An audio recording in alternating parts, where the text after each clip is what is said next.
Good afternoon. It's great to be in this incredible facility. Looks pretty nice. It would look great pulling up, seeing everybody in here. So, yeah, this means it's time. Season's here. Anytime we get to this group together, I know the season's right around the corner. We're a couple weeks into practice. We moved our start date back a week. Could have started the 23rd. We started the 30th, and feel like we're trying to fight that monotony of just seeing each other every day, keep improving, keep getting better. But it's been an exciting few weeks of practice. I'm excited about this group. I've said it at Big Ten Media Day that this group I have tremendous interest in and excitement for. I think our ceiling can be very high, and yet I think we have a long way to go and a lot of room for improvement. This group is working extremely hard. We are in a position where we need to see somebody else. We need to put 5 guys out there instead of 10 every single day, and start identifying roles and how that all looks. We have not had great separation.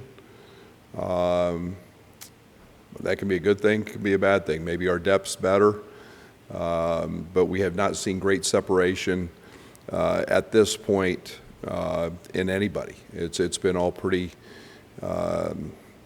consistent, constant. And I think that's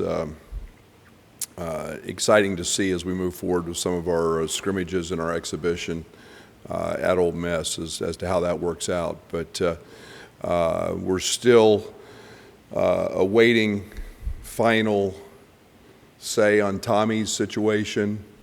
Tommy's, we keep getting a question here, a question there, more in terms of his amateurism stuff. So that's the university, our people, along with the NCAA. They'll make those decisions when they've got all the information they need. So he will not be a participant in Sunday's scrimmage, but that's fine. Just main thing is getting all those questions answered. So. We will open it up, and here we go. It seems like you have a few natural scorers and shooters on this team.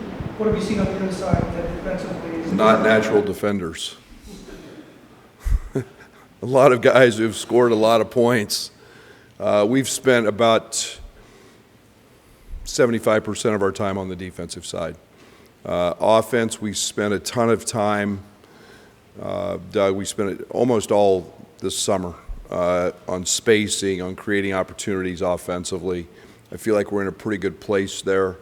Defensively, still developing that chemistry. You guys know that that's an area that I want to spend and continue to grow on. Our potential is tremendous. I think we've seen Draven, Kylan, Trey White, Ty Rogers all prove that they can really sit down and guard multiple positions in terms of guarding the ball. Working in ball screen defense and some of our fundamental things we've got to continue to work and get better at. But it's not for lack of work. It's just getting everybody on the same page. And again, some of those role identification things will help. But a lot of film work with this group. That's helping. The effort, I don't doubt a bit, but we've got to continue to grow there. The NBA seems to think highly as far as coming into this season here. You've had a one and done with Michael Beasley. I don't think this program ever has. What makes a freshman ready to be the guy of the team as far as showing up? Yeah, he's good. He's a good player. I think that there's a lot that goes into that. Mike was special. I'll probably never coach anybody as physically gifted as Mike was.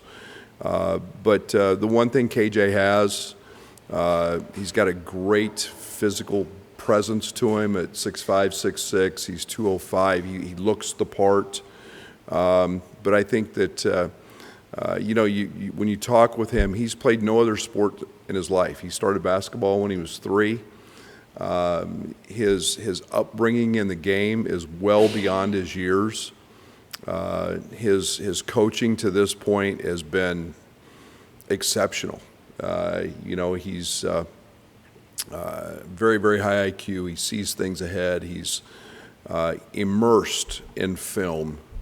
And, I think that his passion, his happy place is truly on the court practicing and working. And you put all those things together and you get a guy that's, a really good player. And, we'll see. He hasn't made a layup yet. And, all that stuff is really good, but he hasn't worn the orange and blue and made a layup for us or a jump shot and you'll find out when, he's a great teammate. So he does what the game gives him. He doesn't try to do stuff he can't do, and there's a real maturity about that. Trying to fight through the monotony of practice. I mean, have you seen that creeping in a little bit? I mean, just like every other year. Yeah, we get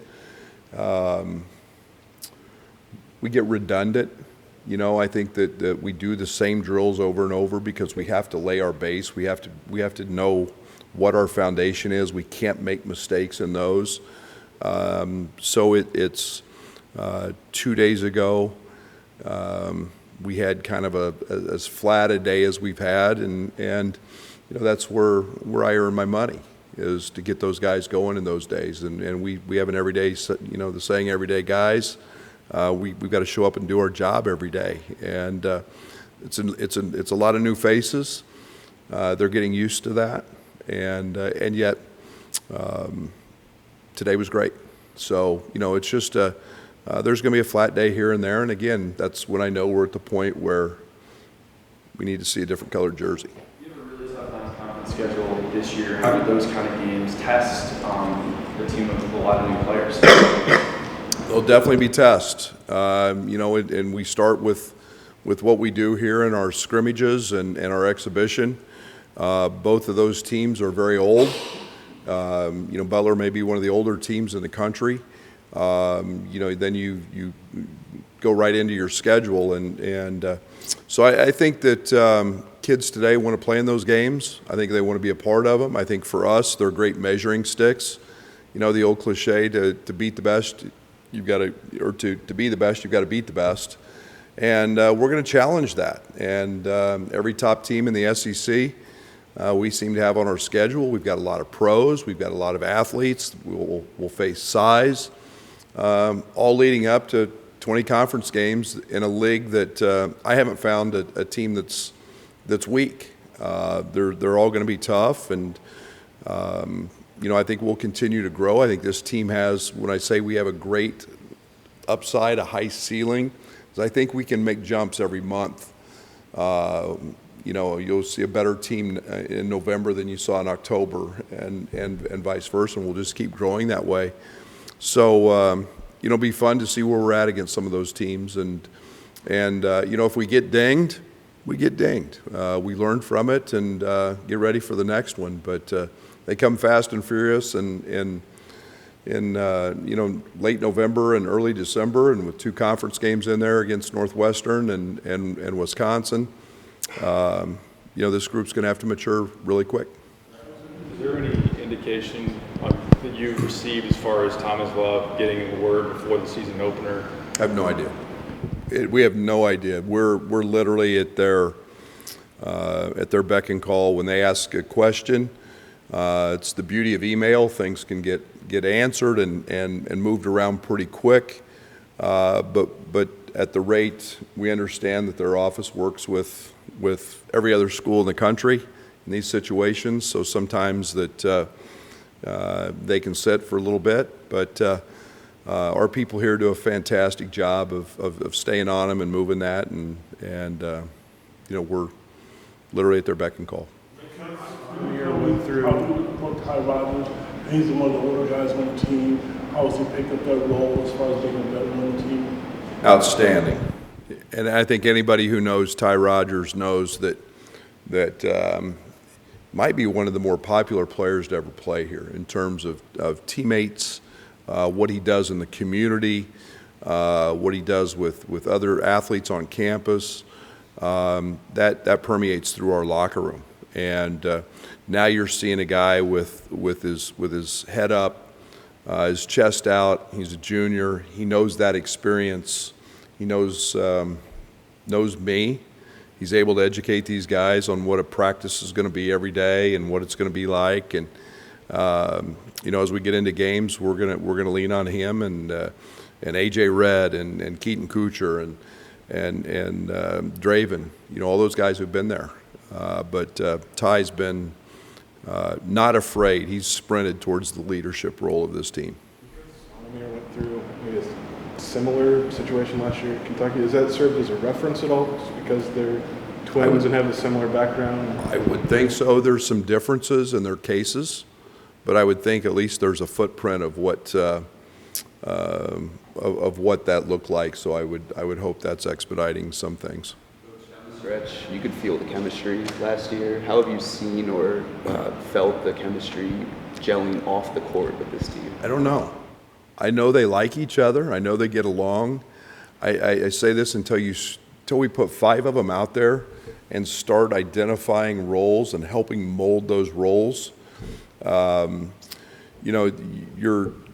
made changes last year prior to the Rutgers game and the way we were playing. We played one way against Marquette, and if anybody scouted that and watched, we played a completely different way against Rutgers and Florida Atlantic late in the season or in New York. So we may have to tweak some things here or there, but I love the makeup of this group and the way they act towards each other.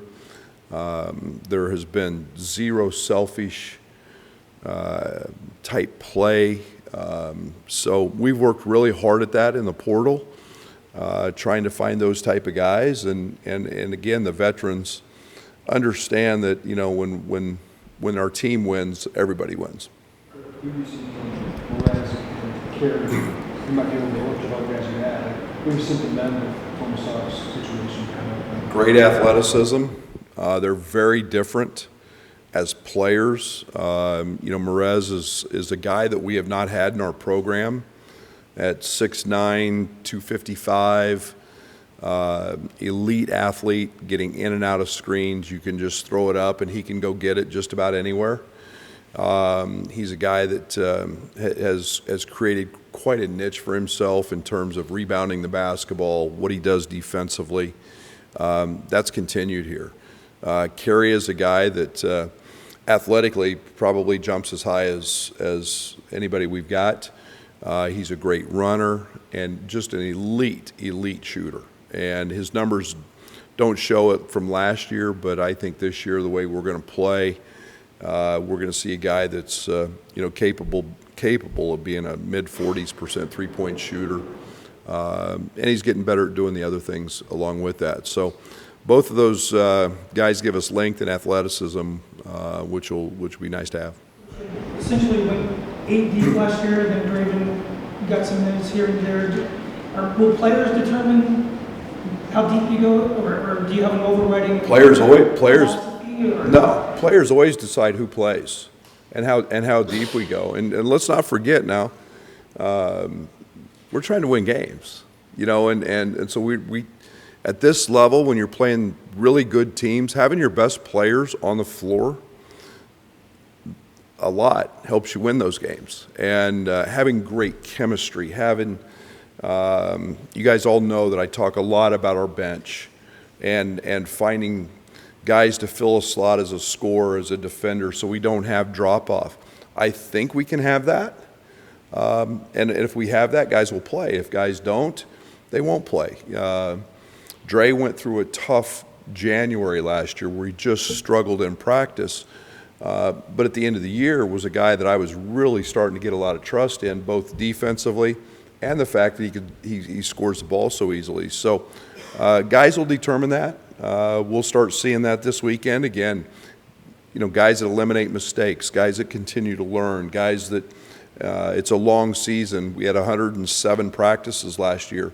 You're going to have some ups and downs, and how you manage those individually as a player determines sometimes who plays and who doesn't. And we don't want to put somebody out there who's not playing well. So I do think we have depth, but the maturation, the chemistry, all of that will take care of itself. I think you'll remind yourself that month to month it's going to get better, and obviously you want to win games, but how do you kind of keep that big picture in the back of your brain? Yeah, I'm probably not very good at that.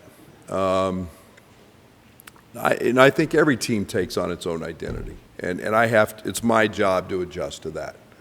And I think that I don't want to lose sight that this team is young. I don't want to lose sight that this team is really talented and needs to be pushed and challenged. But again, it's all that goes into every season. Last year was different than this year and the year before, and the emphasis is different in terms of some things we're doing offensively, defensively. So we'll stay patient, and we'll stay with the mindset of being very understanding of who we've got, and try to push all the buttons to keep this group getting better. Coach, you have one of the players on NBA mock drafts. Just how do you think they've handled kind of this outside national media attention? Well, if they're worrying about it, it's the wrong thing to be worrying about. We've had 20 plus teams in here already. I think it's an everyday common thing that kids grow up with today that are good players. They're just that mock drafts. You find one show me one. It's like recruiting services. Show me one that gets it right, and I'll show you the first time. They don't mean that much. We've got to go out and prove it. We got to go out and play. I don't think this group is wired that way. I think they're all in here to try to win a national championship for the University of Illinois. Defensively, do you sense that's just a matter of time? How well have they bought into it for the not next year? Yeah, they bought into it. I think it's just a matter of not making mistakes. The biggest thing we talk about is communication. That's a very hard thing to do, especially for young people. And just you got to become a great listener. If you're a guard, you have to listen. You can't turn your head to see where a screen's coming from. You've got to hear it, honor the call, and handle it, and then know that it's coming every possession of every game. That's harder than it sounds. And this group is working at it. I think we have the ability to be elite. We have to do a great job of contesting shots. We have to do a great job of limiting opponents to one shot. We should be a good rebounding team. But it's nice to have size and length. But we got to make teams shoot over us and not under us, around us, and give up straight line drives and protect the rim better.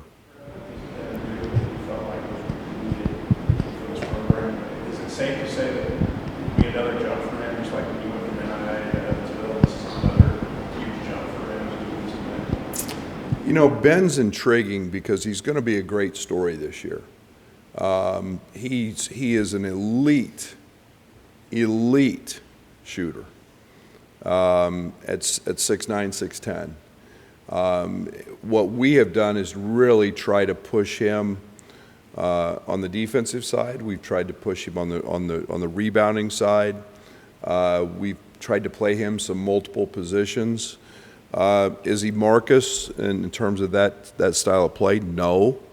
But Marcus doesn't shoot the basketball like Ben does either. So I think he's a guy that, yes, he can handle it. He can do some things. We can do some booty ball type things with him. But as a catch and shoot guy, he is tremendous on the move. He's a great spacer. Maybe as good a shooter as we've had in this program. Right. sounded like KJ hit the ground running when he got here this summer in terms of his performance. How have you judged his overall comfort? Was it something that came naturally for him going to a different country, new situation, or is it different now than maybe it was back then? I think when you're really good, you make a transition pretty easy. I think that the one thing that we had to do with him was manage his usage. Young man's played a lot of basketball this spring and a lot this summer. He kind of fought through he's still growing. We can't forget he just turned 18. So he's had some tendonitis in his knee. So we held him out literally the first 2.5 weeks, just to kind of let his body heal. Mentally, he's handled it. He loves to watch film. There's a maturity about him from that standpoint. He's been away from home, being in Barcelona for 3 years. That part's wiped out. That's just different today with those kids. So he's handled it. He's a great teammate. He wants to win. There's days that he gets a lot of shots. There's days he's got a lot of assists. So again, he's handled it pretty well. Multi-positional type of guy. Is he starting to carve out a niche or a role? Absolutely. Trey, maybe from day one in June, has maybe been as consistent a player as we've had. He is every day you look up and he's got the same line, and it's all a lot of positives at a very efficient rate. You see how he averaged 14, 15 a game, whatever, 13 a game at Louisville. You see why he was a double-digit scorer at USC. I love his IQ and feel. His versatility allows him to play in a lot of different ways. He's a much better shooter than I thought.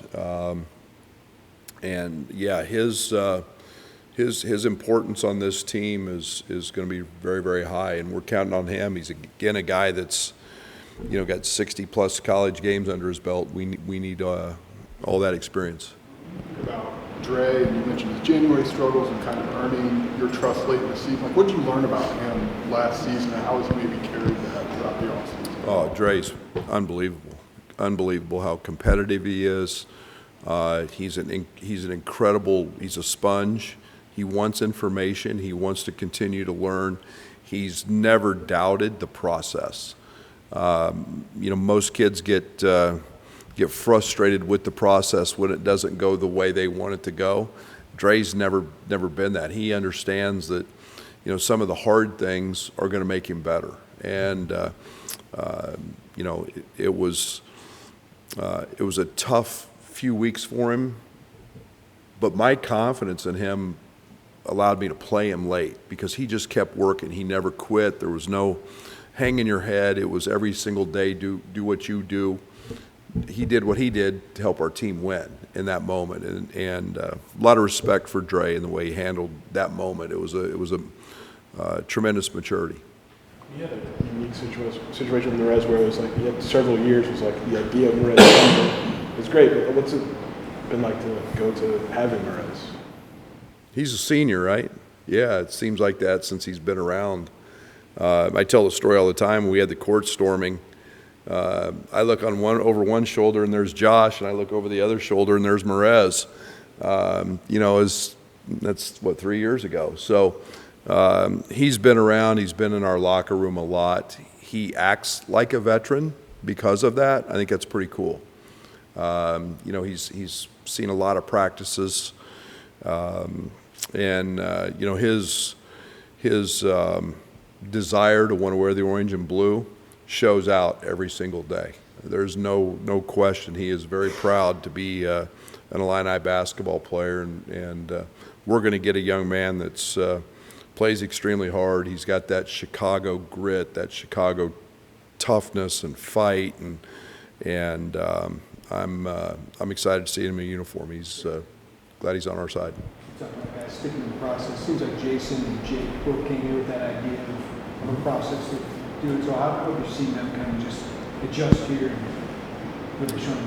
Yeah, like today, both those guys were great in practice today, and Jason he's maybe become the waffle eating champion of our team via Adam Fletcher and the weight gain process that Fletch does in terms of helping him. Fletch just says more syrup, and Jason just keeps eating. But that's all part of his process. He's going to be a terrific player down the road. He does a lot of really good things now. Jake is a guy that I believe in. I believe in him. He is a really, really good shooter.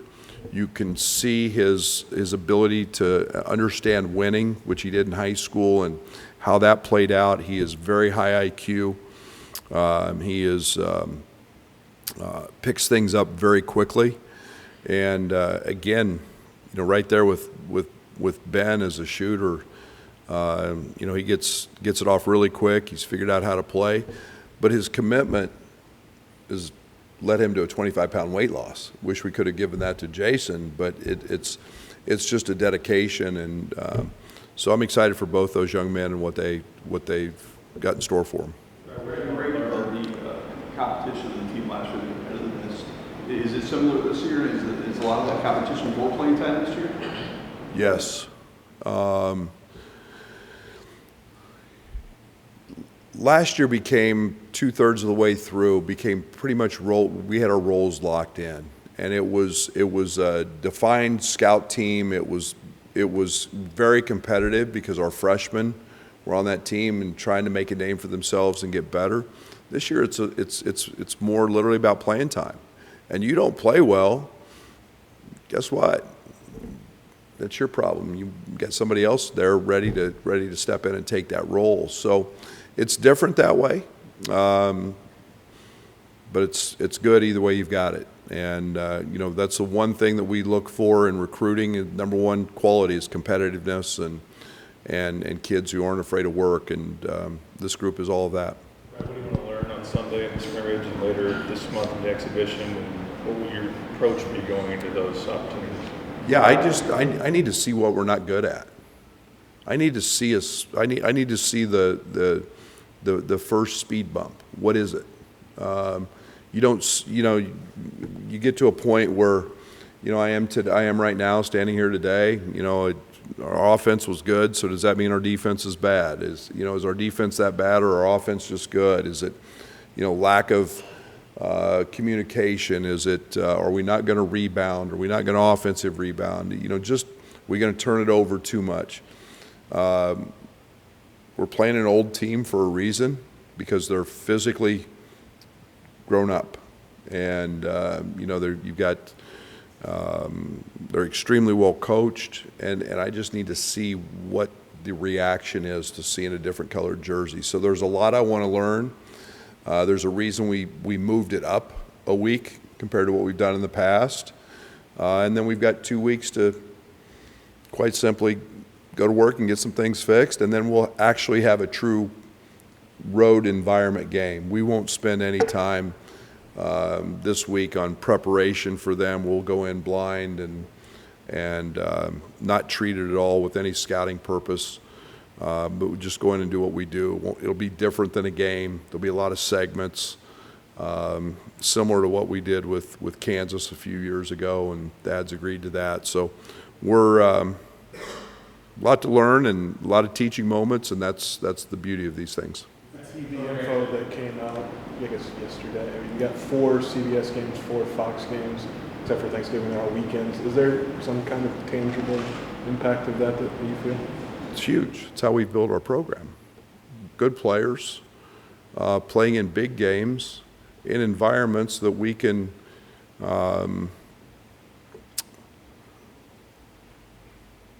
bring attention to us, help us grow.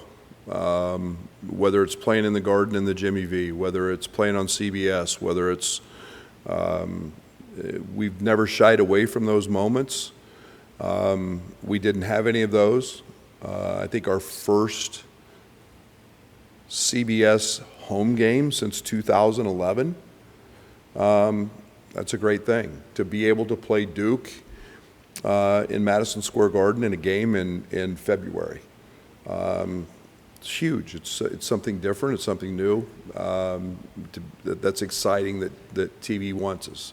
CBS on Thanksgiving Day. My goodness, that speaks volumes. That'll be one of the most watched games of the year.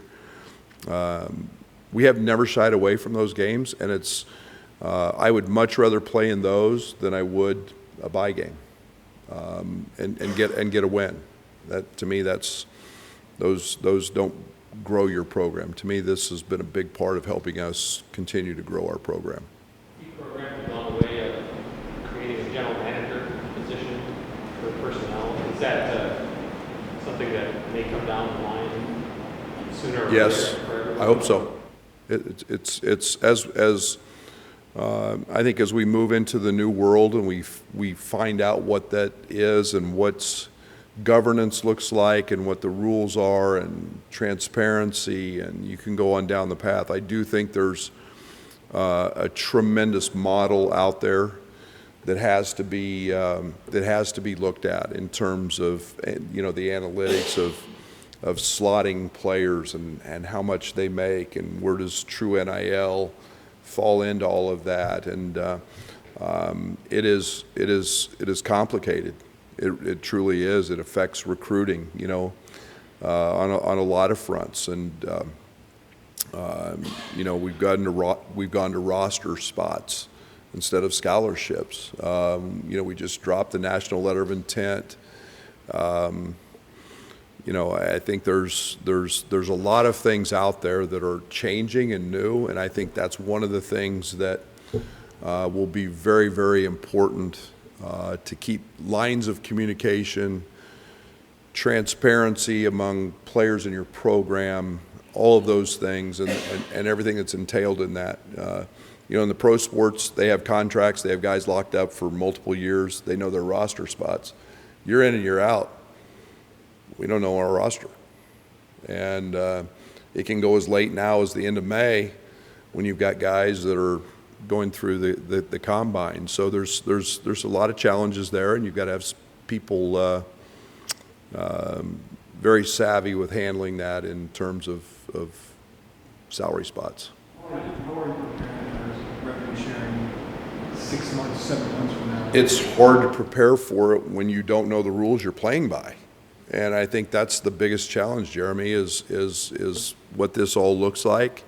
We understand it's coming, but we don't even know how much yet and what that looks like. So we're erring on the side of being cautious and protective of what we are. We're selling our style of play, this incredible facility, a sold-out crowd every night before our schedule comes out, season tickets for students being sold out in 26 minutes.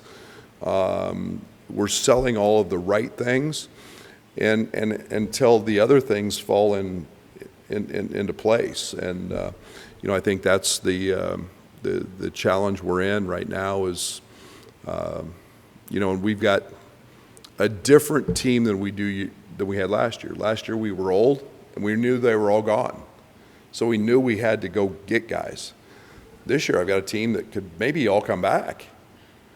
And so where do you get into the salary cap of that? Where do you get into I need a shooting big, I need a point guard, and what does that dollar value look like compared to what you have? So it just gets to be really complicated.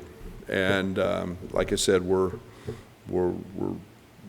waiting for the final things to come down the pike, and we'll see how that all plays out.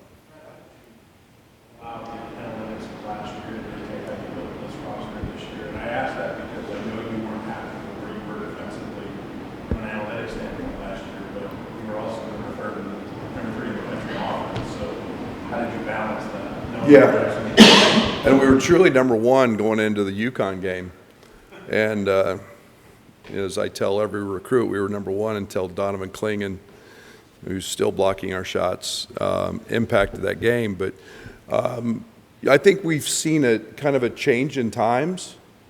I used to tell everybody you had to be a top 15 defense to get to the Final Four. Now, if you're not a top 15 offense, you're not getting there.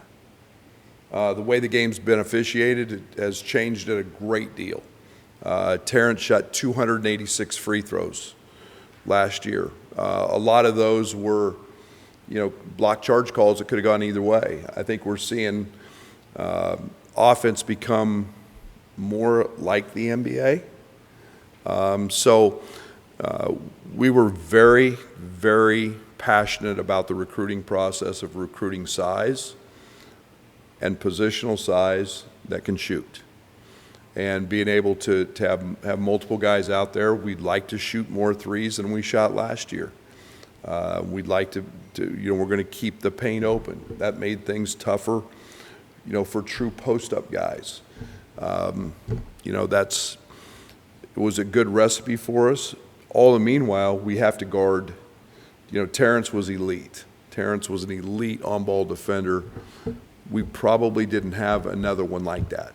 And we have to have multiple guys that can do that. Put Terrence on the ball, then we struggled at the wing. We weren't great at the rim. So I hope all of those things are better because we have positional size. I think we have a little more depth, I hope, which will help that as well. Tomislav, do you anticipate having everybody else available this weekend? Yes. Short of anybody getting dinged up tomorrow. Will, good or bad, I don't know if surprise is the right word, or catch you off guard since he's been here that you've learned about him? With who? With Will. Will? No, Will's been great. You guys just haven't talked about him, so I didn't. Will's been really good.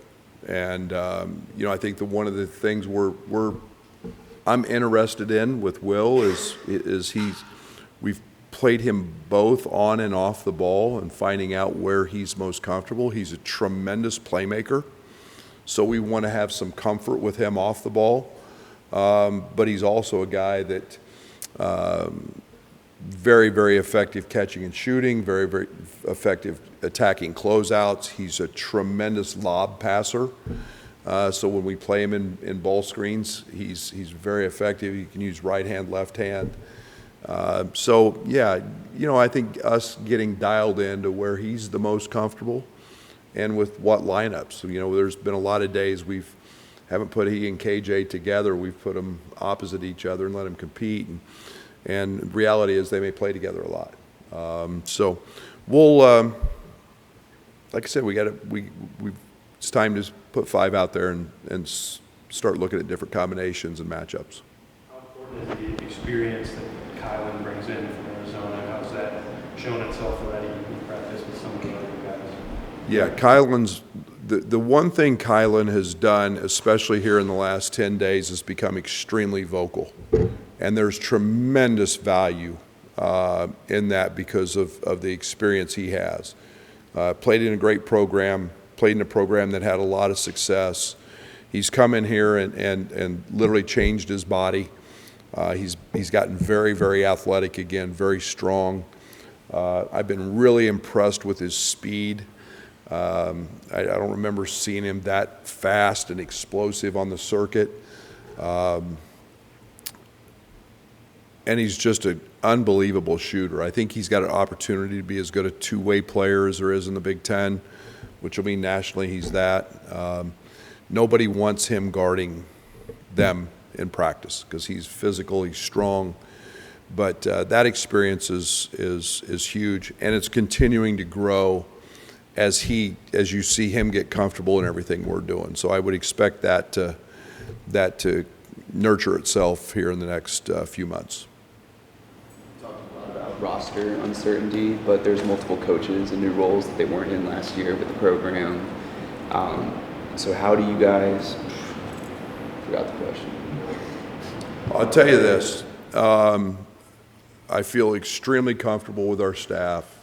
We lost Tim's departure. Tim brought a great deal to our program. We do nothing but thank him for his time. We're moving a young man up in Quay who has been here. He knows the way we do things. He's been on the he's a was really close with Io in his role as a GA in terms of working out guys. He went to the Sacramento Kings, was a workout guy there. He's very knowledgeable. He is, you pair him with Tyler, Zach, Jeff, and O, and I'll challenge you to find a better coaching staff as assistant coaches. And you all know that I let coaches coach. I need them to be active in practice and not just figureheads. And so this staff is tremendous at what they do.